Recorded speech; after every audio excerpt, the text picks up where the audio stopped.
Hello, ഈ വീഡിയോയിൽ ഞാൻ ഷെയർ ചെയ്യുന്നത് എൻ്റെ ഇന്നലത്തെ വാട്ട് ഐ ഈറ്റിൻ്റെ ഡേ ആണ്. അപ്പോൾ രാവിലെ തന്നെ കിച്ചണിൽ കയറിയതിന് ശേഷം ബ്രേക്ക്ഫാസ്റ്റിൻ്റെ ഒരു ചെറിയ കുക്കിംഗ് ആണ്. ഡീറ്റെയിൽഡ് ആയിട്ടുള്ള ബ്രേക്ക്ഫാസ്റ്റ് കുക്കിംഗ് ഞാൻ ഷെയർ ചെയ്യുന്നില്ല. ഇതെന്ന് പറയുന്നത് ഞാനിപ്പോൾ പ്രിപ്പയർ ചെയ്തുകൊണ്ടിരിക്കുന്നത് ഒരു സിമ്പിൾ കുക്കർ മുട്ടക്കറിയായിരുന്നു. അപ്പോൾ കുക്കറിൽ നിന്നൊക്കെ മാറ്റി ഒരു പാനിലേക്ക് ഒഴിച്ചതിന് ശേഷം ഇനി ഇതിലേക്ക് കൊക്കനട്ട് മിൽക്ക് ഒഴിക്കും. അതിനുശേഷം പിന്നെ ഇതിലേക്ക് ബോയിൽഡ് എഗ്ഗും കൂടെ ചേർത്ത് കഴിഞ്ഞാൽ നമ്മുടെ ടേസ്റ്റി മുട്ടക്കറി റെഡിയായി. അപ്പോൾ ഞാൻ ഈ ഒരു മുട്ടക്കറി എന്ന് പറയുന്നത് ഞാൻ ഇടയ്ക്ക് ബ്രേക്ക്ഫാസ്റ്റിനും ഡിന്നറിനും ഒക്കെ കൂടുതലായിട്ട് വീട്ടിൽ കുക്ക് ചെയ്യുന്ന ഒരു മുട്ടക്കറിയാണ്. ഇത് നമ്മൾ ഒരു വളരെ ടേസ്റ്റി ആയിട്ടുള്ള മുട്ടക്കറിയാണ്. നമുക്കൊരു 5 മിനിറ്റ്സ് കൊണ്ട് തട്ടിക്കൂട്ടാൻ പറ്റുന്ന ഒരു മുട്ടക്കറിയാണ്. നമ്മൾ കുക്കറിലേക്ക് കുറച്ച് കോക്കനട്ട് ഓയിൽ ഒഴിച്ചതിന് ശേഷം നമുക്ക് എത്രത്തോളം വേണോ അതൊക്കെ നമ്മുടെ ആവശ്യാനുസരണം നമുക്ക് കൂട്ടുകയോ കുറയ്ക്കുകയോ ഒക്കെ ചെയ്യാം. സവോള, അതുപോലെ തന്നെ തക്കാളി, പച്ചമുളക്, കറിവേപ്പില, ഇത്ര ഐറ്റംസ് കുറച്ച് ഉപ്പ് ഇട്ടതിന് ശേഷം ഒന്ന് വഴറ്റണം. അതൊന്ന് വഴണ്ട് വരുമ്പോഴത്തേനും അതിലേക്ക് പൊടികളായിട്ട് പെരുംജീരകപ്പൊടിയും അതുപോലെ തന്നെ കുറച്ച് മഞ്ഞൾപ്പൊടി, കുറച്ച് മുളക് പൊടി ഇത്രയും ചേർത്തതിന് ശേഷം എന്ത് ചെയ്യുക, നമുക്ക് വിസിൽ കേൾപ്പിക്കുക. ഇപ്പോൾ സവോളയൊക്കെ ഒന്ന് കടിക്കാൻ കിട്ടുന്നത് ഇഷ്ടമാണ് അങ്ങനെയൊക്കെ ഉണ്ടെങ്കിൽ നമുക്ക് ഒരു വിസിലൊക്കെ കേൾപ്പിക്കാം. ഇനി സവോളയും തക്കാളിയും പച്ചമുളകൊക്കെ നന്നായിട്ട് വെന്തുടയണം, ഒരു ക്രീമി ആയിട്ടുള്ള ഒരു കറി കിട്ടണം അങ്ങനെ ഉണ്ടെങ്കിൽ നമുക്കൊരു 3-4 വിസിൽ കേൾപ്പിക്കാം. എനിക്കിന്ന് സത്യം പറഞ്ഞാൽ ഇവിടെ തക്കാളിയൊക്കെ ഒന്ന് സവോളയൊക്കെ ഒന്ന് വെന്ത് അലിയുന്നതാണ് ഇഷ്ടം. അപ്പോൾ തേങ്ങാപ്പാലും കൂടെയൊക്കെ ഒഴിക്കുമ്പോൾ ഒരു ക്രീമി ആയിട്ടുള്ള ഒരു കറിയായിട്ടിരിക്കും. അപ്പോൾ അതാണ് ഇവിടെ ഇഷ്ടം. അപ്പം ഞാൻ കുക്കറിന് ഒരു 4 വിസിലൊക്കെ കേൾപ്പിച്ചായിരുന്നു. അപ്പോൾ നമ്മുടെ രാവിലത്തെ ചായ റെഡിയായി. പിന്നെ നമ്മുടെ മുട്ടക്കറി, തേങ്ങാപ്പാലൊക്കെ ഒഴിച്ചിട്ടുള്ള വളരെ ടേസ്റ്റി ആയിട്ടുള്ള കുക്കർ മുട്ടക്കറി റെഡിയായി. പിന്നെ മുട്ടക്കറിക്ക് കോമ്പിനേഷനായിട്ട് എൻ്റെ ഇന്നത്തെ ബ്രേക്ക്ഫാസ്റ്റ് എന്ന് പറയുന്നത് പുട്ടാണ്. അപ്പോൾ പുട്ടും മുട്ടക്കറിയും എന്ന് പറയുന്നത് അടിപൊളിയായിട്ടുള്ള ഒരു കോമ്പിനേഷനാണ്. അപ്പം പുട്ടെന്ന് പറയുമ്പോൾ കുറച്ച് കൂടുതൽ തേങ്ങ ഒക്കെ ഇട്ടിട്ടുള്ള നല്ല അടിപൊളി ചൂട് പുട്ട്. അപ്പോൾ നല്ല ചൂട് ചായയും അതുപോലെ തന്നെ ചൂട് പുട്ടും ചൂട് മുട്ടക്കറിയും എല്ലാം കൂടിയിട്ട് ഞാൻ വിളമ്പി. അപ്പോൾ ഇതാണ് എൻ്റെ ഇന്നത്തെ എൻ്റെ ബ്രേക്ക്ഫാസ്റ്റ് എന്ന് പറയുന്നത്. എനിക്ക് ഭയങ്കര ഇഷ്ടമാണ് പുട്ടും മുട്ട റോസ്റ്റും മുട്ടക്കറിയും എല്ലാം ഭയങ്കര ഇഷ്ടമാണ്. ഇങ്ങനെ ഒരു തേങ്ങാപ്പാലൊക്കെ ഒഴിച്ചിട്ട് ഒരു മൈൽഡ് സ്വീറ്റ്നെസ്സോട് കൂടിയിട്ട് കുറച്ച് എരിവോട് കൂടിയിട്ട് വെക്കുന്ന മുട്ടക്കറി നല്ലൊരു കോമ്പിനേഷനാണ്. അപ്പത്തിനും ദോശയ്ക്കും അതുപോലെ തന്നെ പുട്ടിനും എല്ലാ ചപ്പാത്തിക്കും എല്ലാ പൂരിക്കും എല്ലാത്തിനും അടിപൊളിയായിട്ടുള്ള ഒരു കോമ്പിനേഷനാണ് ഈ ഒരു മുട്ടക്കറി, ഈ ഒരു തേങ്ങാപ്പാലൊക്കെ ഒഴിച്ചിട്ടുള്ള മുട്ടക്കറി എന്ന് പറയുന്നത്. പിന്നെ തക്കാളിയൊക്കെ ചേർക്കുക എന്നുള്ളത് ഓപ്ഷണലാണ്. ഇപ്പോൾ തക്കാളി നമുക്ക് കൂടുതൽ ഇഷ്ടമുള്ളവരാണെങ്കിൽ ഒരു തക്കാളിയൊക്കെ വളരെ ചെറുതായിട്ട് കട്ട് ചെയ്തിട്ട് നമുക്ക് വഴറ്റി ചേർക്കാം. തക്കാളി സ്കിപ്പ് ചെയ്യേണ്ടവർക്ക് സ്കിപ്പ് ചെയ്യാം. പിന്നെ ഞാനിപ്പോൾ എനിക്ക് തക്കാളി ചേർക്കുന്ന ഒരുപാട് ഇഷ്ടമാണ്. ഇക്കൊക്കെ വലിയ താല്പര്യമില്ല. അതുകൊണ്ട് നമ്മളൊരു 1/2 പീസ് 1/4 പീസ് ആ ഒരു രീതിയിലാണ് നമ്മൾ തക്കാളി ചേർക്കുന്നത്. വലിയ തക്കാളിയാണെങ്കിൽ ഒരു 1/4 പീസൊക്കെ ചേർക്കും. ചെറിയ തക്കാളിയാണെങ്കിൽ ഒരു ഹാഫ് പീസ് അങ്ങനെയൊക്കെയാണ് ചേർക്കുന്നത്. അപ്പം വളരെ നല്ല അടിപൊളി നല്ല സൂപ്പർ ബ്രേക്ക്ഫാസ്റ്റ് കഴിക്കുകയാണ്. അപ്പോൾ തേങ്ങാപ്പാലിൻ്റെ ആ ഒരു സ്വീറ്റ്നെസ്, പിന്നെ എരിവിന് വേണ്ടിയിട്ട് ഞാൻ ഇന്ന് ഗ്രീൻ ചില്ലി നന്നായിട്ട് ചേർത്തിട്ടുണ്ട്. പിന്നെ കുറച്ച് കാശ്മീരി ചില്ലി പൗഡർ, പിന്നെ നമുക്ക് ആ ഒരു തേങ്ങാപ്പാലൊക്കെ ഒഴിച്ചതിന് ശേഷം ഞാൻ കുറച്ച് പെപ്പർ പൗഡറും കൂടെ അതിൻ്റെ മുകളിലേക്ക് ജസ്റ്റ് ഒന്ന് സ്പ്രെഡ് ചെയ്തായിരുന്നു. അപ്പോൾ ഇക്കാക്കുള്ള ഫുഡും കാര്യങ്ങളൊക്കെ ഞാൻ എടുത്ത് വെക്കുകയാണ്. അതിന് ശേഷം നമ്മുടെ ബ്രേക്ക്ഫാസ്റ്റ് ഒക്കെ കഴിഞ്ഞതിന് ശേഷം കുറച്ച് സ്ട്രോബെറിയും കട്ട് ചെയ്തു.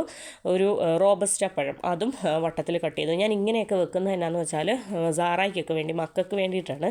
അപ്പോൾ ഇങ്ങനെ കൊടുക്കുമ്പോഴത്തേനും അവർ കൂടുതലായിട്ട് നന്നായിട്ട് കഴിച്ചോളും. അപ്പോൾ അതിന് ശേഷം കഴിഞ്ഞ ദിവസം നമ്മൾ പുറത്ത് പോയപ്പോൾ ഒരു ചീസി ഫ്ലേവേർഡ് ആയിട്ടുള്ള ഒരു പാക്കറ്റ് വാങ്ങിച്ചു. അപ്പോൾ സാറായ്ക്ക് വേണമെന്ന് പറഞ്ഞു. അപ്പോൾ അതിൽ നിന്ന് ഞാൻ ഒരു പാക്കറ്റ് കംപ്ലീറ്റ് കൊടുക്കത്തില്ല, ഇങ്ങനത്തെയൊക്കെ ഒരു പാക്കറ്റ് വാങ്ങിക്കും. അത്ര നല്ലതല്ല എങ്കിലും കുറച്ച് ഞാൻ സ്നാക്ക് ചോദിക്കുമ്പോൾ പൊട്ടിച്ചങ്ങ് കൊടുക്കും. അപ്പോൾ അതിനുശേഷം കുറച്ച് കഴിഞ്ഞപ്പോഴത്തേനും അപ്പോൾ കഴിഞ്ഞ ദിവസം നമ്മൾ കിവി വാങ്ങിച്ചു. ഈ കിവി എന്ന് പറയുന്നത് അത്യാവശ്യം കുറച്ച് ഒരു പുളിയൊക്കെ ഉള്ള ഒരു കിവിയാണ്. വേറൊരു യെല്ലോ കളറുണ്ട്, അത് നല്ല സ്വീറ്റ് ആയിട്ടുള്ള കിവിയാണ്. അപ്പോൾ അതിനുശേഷം ഞാൻ വളരെ ചെറിയ ഒരു കുക്കിംഗ് ഉണ്ടായിരുന്നു. കാര്യമായിട്ടുള്ള കുക്കിംഗ് ഒന്നും ഇല്ല. അതുകൊണ്ടാണ് ഞാൻ ലഞ്ച് കിച്ചൺ വിശേഷം ഞാൻ ഷെയർ ചെയ്യാതിരുന്നത്. എന്താ പറയുക, 2 പപ്പടം പൊരിച്ചു. പിന്നെ ഇതെന്ന് പറയുന്നത് തൈരുമുളകിൻ്റെ ഒരു മുളക് പൊരിച്ചു. പിന്നെ കുറച്ച് ചമ്മന്തിപ്പൊടി, അത് ഓൾറെഡി സ്റ്റോക്കാണ്. പിന്നെ ഒരു മുട്ട ചിക്കി പൊരിച്ചു. പിന്നെ വഴുതനങ്ങ കഴിഞ്ഞ ദിവസം ഉണ്ടാക്കിയ സെയിം ടൈപ്പ് വഴുതനങ്ങ കുറച്ച് മെഴുക്ക് പുരട്ടി. അപ്പോൾ ഈ വഴുതനങ്ങ കഴിഞ്ഞ ദിവസം തക്കാളി സ്റ്റൂ ഉണ്ടായിരുന്ന ദിവസമായിരുന്നു. അപ്പം വഴുതനങ്ങ എനിക്ക് നന്നായിട്ട് ഞാൻ കഴിച്ചില്ല. അപ്പോൾ ഇന്ന് നല്ല ആസ്വദിച്ച് കുറച്ച് ഫ്രഷായിട്ട് വഴുതനങ്ങ മെഴുക്ക് പുരട്ടിയൊക്കെ ഉണ്ടാക്കി നല്ല ടേസ്റ്റി ആയിട്ട്, എനിക്ക് നല്ല ടേസ്റ്റാണ് കേട്ടോ. ഇവിടെ എന്താ പറയുക, ഒരുപാട് ഡിഫറെൻറ്റ് ടൈപ്പ്, ഒരു വലിയ ടൈപ്പ് വഴുതനങ്ങയൊക്കെ കിട്ടും. അപ്പോൾ അത് ചെറിയ ക്യൂബ്സായിട്ട് കട്ട് ചെയ്തിട്ടാണ് ഞാനിത് ചെയ്തത്. അപ്പോൾ കഴിഞ്ഞ വീഡിയോയിൽ ഞാനിത് ജസ്റ്റ് എങ്ങനെയാണ് ഉണ്ടാക്കിയെന്നുള്ളത് ഷെയർ ചെയ്തായിരുന്നു. എങ്ങനെയാണെന്ന് വെച്ചാൽ കുറച്ച് കോക്കനട്ട് ഓയിൽ ഒഴിച്ചതിന് ശേഷം നമ്മുടെ വഴുതനങ്ങയും അതുപോലെ തന്നെ വഴുതനങ്ങയോ കത്രിക്കായോ എന്ത് വേണമെങ്കിൽ ഈ വർഗ്ഗത്തിൽപ്പെട്ട എന്തും, അതും കുറച്ച് സവോള, കറിവേപ്പില, പച്ചമുളക് എല്ലാം കൂടെ കുറച്ച് ഉപ്പ് ചേർത്തിട്ട് വഴട്ട് ഒന്ന് അടച്ചു വെച്ച് വേവിക്കുക. അപ്പോൾ അടച്ചു വെച്ചൊന്ന് വെന്തതിന് ശേഷം അതിലേക്ക് കുറച്ച് മുളക് പൊടിയും മഞ്ഞൾപ്പൊടി, പെരുംജീരകപ്പൊടി അത്രയും ചേർത്തിട്ട് നമുക്ക് എത്ര വേണമെങ്കിൽ വെന്ത് ഉടയുന്നതാണ് ഇഷ്ടമെങ്കിൽ ഉടയുന്ന അനുസരിച്ച് ടേസ്റ്റാണ്. എത്ര വേവിക്കണോ അതൊക്കെ ഓരോരുത്തരുടെ ടേസ്റ്റ് അനുസരിച്ച്. എനിക്ക് കുറച്ച് വെന്ത് ഉടയുന്നതാണ് ഇഷ്ടം.